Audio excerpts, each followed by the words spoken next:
সুপ্রভাত বন্ধুরা, নমস্কার। আজকে চলে এসেছি আবার একটা নতুন ভিডিও নিয়ে। আজকে বানাবো চাটনি। তো দেখুন, আমি একটু কাঁচা আম নিয়ে নিয়েছি আর নিয়েছি আমসত্ত্ব, খেজুর, কাজু, কিশমিশ।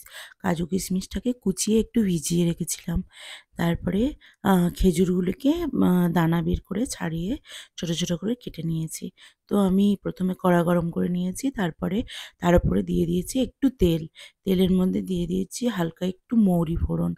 আপনারা মৌরি ফোড়ন দিতে পারেন কিংবা সর্ষে ফোড়ন দিতে পারেন। তো দেখুন, এখানে আমি কাঁচা আমটা এর মধ্যে দিয়ে দিয়েছি। তো আমার কাঁচা আমটা আজকে কাটা একটু আ মানে সমস্যা হয়ে গেছে। আমটা ডুমো, ডুমো করে কাটা উচিত ছিল। আপনারা কিন্তু ডুমো, ডুমো করে কাটবেন। তো দেখুন, তারপরে উম যেহেতু আ খেজুর, আমসত্ত্ব এগুলো সব মিষ্টি, তাই জন্য হালকা একটা আম দিলাম। কাঁচা আম, হালকা একটু টক, টক ভাব আসবে। আ তাতে চাটনিটা খেতে কিন্তু খুব মজা লাগে। তো দেখুন, এখানে আমি প্রথমে আমটা ভাজিয়ে নিয়েছি হালকা করে। তার উপরে দিয়ে দিয়েছি খেজুর, আমসত্ত্ব আর কাজু কিশমিশগুলো। আপনারা চাইলে কাজু কিশমিশটা কিন্তু পরে দিতে পারেন। আমি সব একসাথে দিয়ে দিয়েছি, কারণ আমার একটু তাড়া ছিল। আর আম খেজুর আমসত্ত্বের চাটনি খেতে কিন্তু অনুষ্ঠান বাড়িতে খুবই সুন্দর লাগে।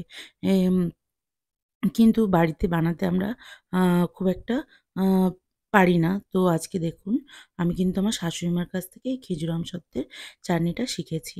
তারপরে কিন্তু এর মধ্যে দিয়ে দিয়েছি একটু নুন, একটু হলুদ। দিয়ে কিন্তু এই কাজু, কিশমিশ, আম, খেজুর, আমসত্ত্ব এগুলোকে ভালো করে ভাজিয়ে নিতে হবে। নইলে কিন্তু চাটনির টেস্টটা আসবে না।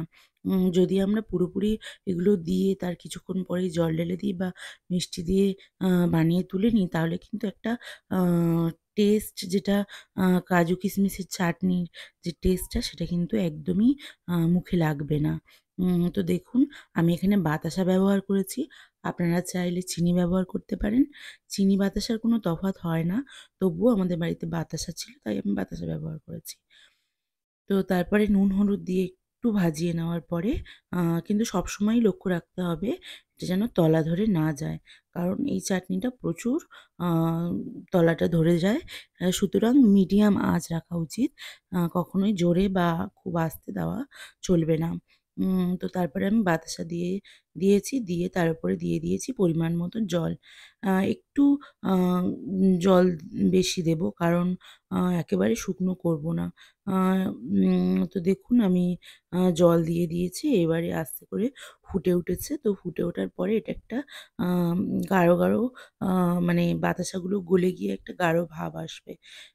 তো তখন হাত দিয়ে খুন্তি দিয়ে একটুখানি খেজুরগুলোকে ঘেঁটে দেওয়া, একটুখানি আমসত্ত্বগুলোকে ঘেঁটে দেওয়া, এরকম করে নিতে হবে।